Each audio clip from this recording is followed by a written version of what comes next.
Tout le monde, je voulais vous parler aujourd'hui du bien-être. Donc effectivement, le bien-être, qu'est-ce que c'est? C'est une sensation procurée par la satisfaction de besoins physiques. C'est l'absence de soucis. Donc ça, c'est la définition en psychologie.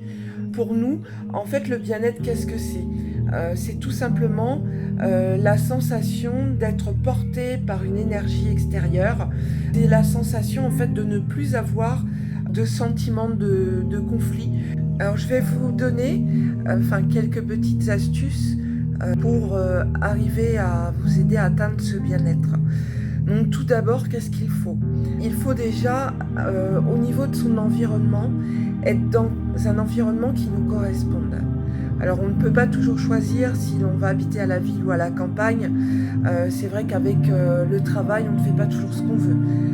Mais par contre, on peut, dans son environnement proche, donc dans sa maison, faire en sorte que notre environnement nous corresponde, soit vraiment en adéquation avec nous-mêmes, soit vraiment en adéquation avec ce que nous sommes à l'intérieur de nous. Donc c'est vraiment créer un contexte qui nous convienne, et qui corresponde vraiment à qui nous sommes à l'intérieur, qui correspondent à nos valeurs. Et donc c'est vraiment un environnement qui soit à notre image. Ensuite, il faut être dans l'acceptation de soi, c'est-à-dire avoir un regard bienveillant, être positif par rapport à soi. Voilà, vraiment avoir un regard bienveillant sur soi et sur sa vie, et être capable en fait de voir les différentes facettes de notre personnalité et d'arriver à accepter en fait nos défauts, nos qualités, vraiment à accepter notre personnalité telle que nous sommes. Ensuite, il faut avoir des buts dans la vie, c'est-à-dire avoir des raisons de vivre, vraiment se fixer des leitmotifs et avoir le sentiment qu'on est capable en fait d'avoir une direction, d'avoir des objectifs, et vraiment avoir le sentiment que sa vie présente et sa vie future ont un but, de vraiment se fixer ses objectifs et ses buts de façon à voir, à canaliser notre pensée positive sur nos buts et sur notre direction. Il va falloir ensuite avoir des relations positives avec les autres. Ça veut dire qu'il faut avant tout avoir un regard bienveillant sur les autres et se soucier des autres également.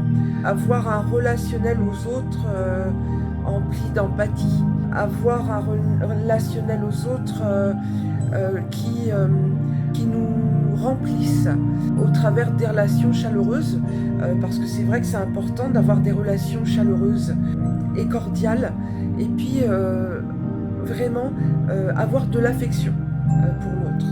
Alors bien sûr, choisir et ne pas être affectif avec tout le monde, parce qu'effectivement on peut avoir des ennuis. Bon, ça c'était la petite parenthèse. Par contre, on doit se sentir proche et vraiment intime avec les personnes, et aussi être vraiment dans l'échange. C'est-à-dire qu'en fait, on est dans le donner et le recevoir. C'est important. Même si en retour, parfois, on ne reçoit pas, il est important de continuer et d'être dans l'empathie. Ensuite, il faut être conscient de sa croissance personnelle. Ça veut dire qu'effectivement, il faut avoir le sentiment de se réaliser dans ce que l'on fait. Même si ce n'est pas dans le cadre du travail, on peut avoir d'autres hobbies, d'autres passions qui vont nous permettre de nous réaliser, de nous sentir, nous réaliser, nous accomplir. Et en fait, il faut être ouvert aussi à de nouvelles expériences. Ça veut dire qu'il faut être capable de se remettre en question et d'accepter de se remettre en question pour vivre ces nouvelles expériences. Parce que c'est ce qui va nous permettre de travailler sur notre croissance personnelle. Et aussi avec le temps, on va se rendre compte de notre évolution personnelle. On va se rendre compte du chemin que l'on a parcouru et de l'évolution que nous avons su mettre en place. Il va falloir aussi vivre en autonomie. Alors vivre en autonomie, donc c'est être indépendant tout simplement. Avoir son libre pensée, être capable dans la vie de tous les jours, dans la vie sociale, d'avoir ses propres jugements et d'avoir son propre discernement. De garder tout simplement son propre libre arbitre, sans pour autant foncer dans la foule et suivre la foule. Avoir sa propre forme de pensée. Et savoir aussi réguler son comportement, c'est-à-dire son comportement intérieur.